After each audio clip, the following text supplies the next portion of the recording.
Hello, I got some more CDs. There's a lot more incoming, but let's see if I can actually update this stack while I still can, while the others are still being shipped.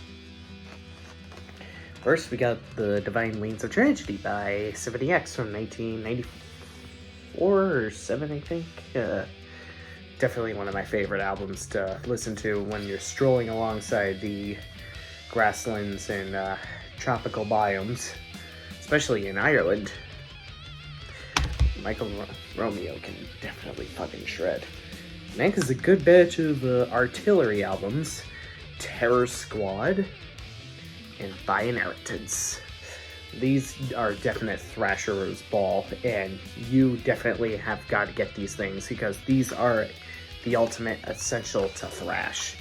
Like, I feel bad for anybody that has not delved into these guys yet, because these guys kick all sorts of fucking ass. These guys from Denmark are absolute amazeballs. Whatever. Next is a more modern thrash band and album, Face the End by Game Over. Released as soon as April 2025. That album, the group photo was kind of funny.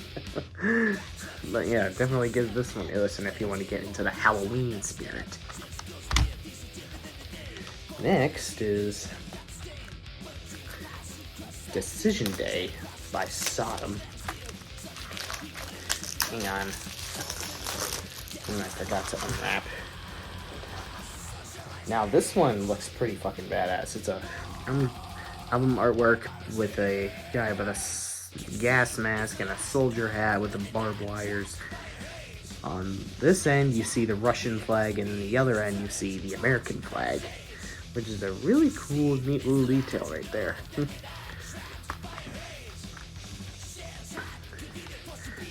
Album is definitely another Thrasher's Ball.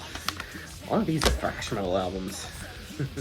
Because you see, back when I was doing the earlier CD pickup videos, the reason why you saw a lot more glam than thrash was because glam metal albums were a lot more easier to access than the underground thrash metal albums. I actually saw that Sadus was like $50 and some Atrophy CDs were also hundreds of dollars, and I think, what was the album I actually saw that was unironically $500? Well, whatever, you guys get the point.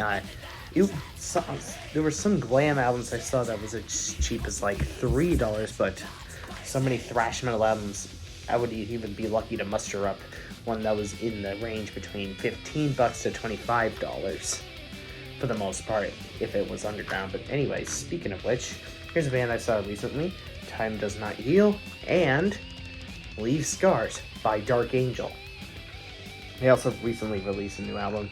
Great, awesome, kick-ass thrash metal from both the late 80s and early 90s. These guys definitely know how to fucking fracture your spine to pieces. Next is another underground thrash metal band from Germany, Holy Moses, Queen of Sion. Production is, while it's a little bit more staticky, a little bit in contrast to the previous thrash metal albums, I still say that their riffing and their rhythm and the energy that they bring make up for it amazingly. They bring the thrash energy, and that's enough for me to feel satisfied with it. Alright, hang on, I'm just going to do some organizing for a little bit. Next is the last of the thrash albums I have in the stack, Atrophy, speaking of which. Socialized Hate and Violent by Nature combined into one. These guys were underground even when they were making music. Here's the 1988 album, Socialized Hate. I think it's pretty cool that there's a clown symbolizing manipulation by holding the American and Soviet Union warheads right there. which symbolizes the height of the Cold War. And here's Violent by Nature, which is a artwork of a child with an evil mask playing with military tank toys, which also symbolizes that military factions and political parties are always being toyed and played with and used as pawns in chess. You know, as pointed out in the song War Pigs by Black Sabbath.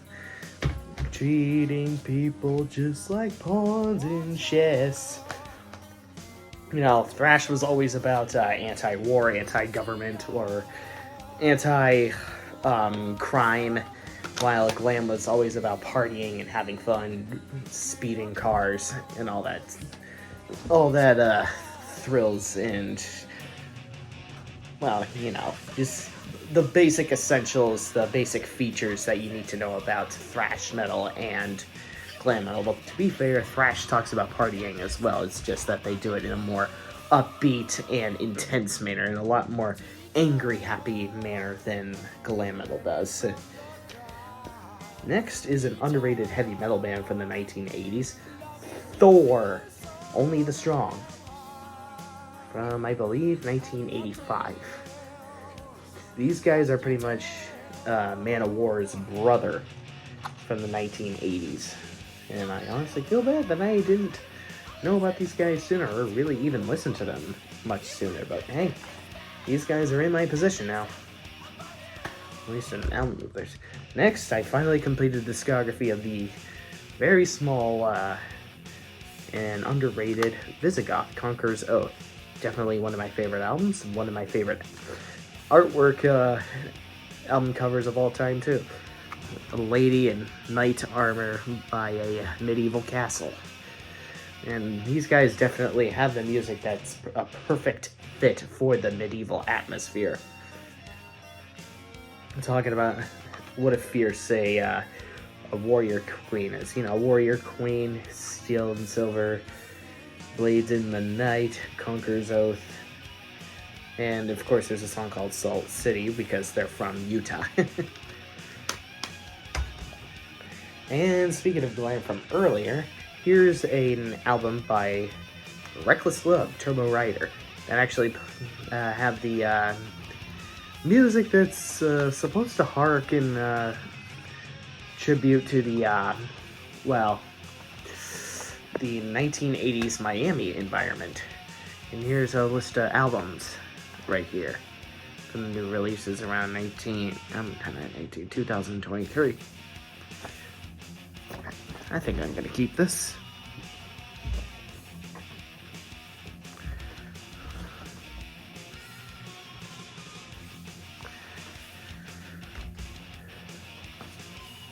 Next is In Waves by Trivium from 2011.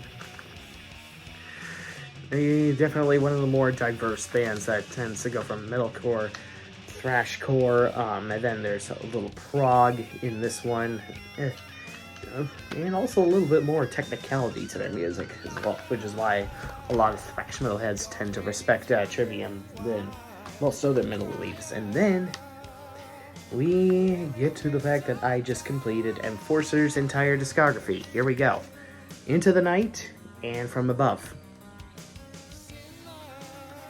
That's all I got for this CD pickup video. Hope you guys enjoyed. Hope you guys have been also taking it easy. Have a great one.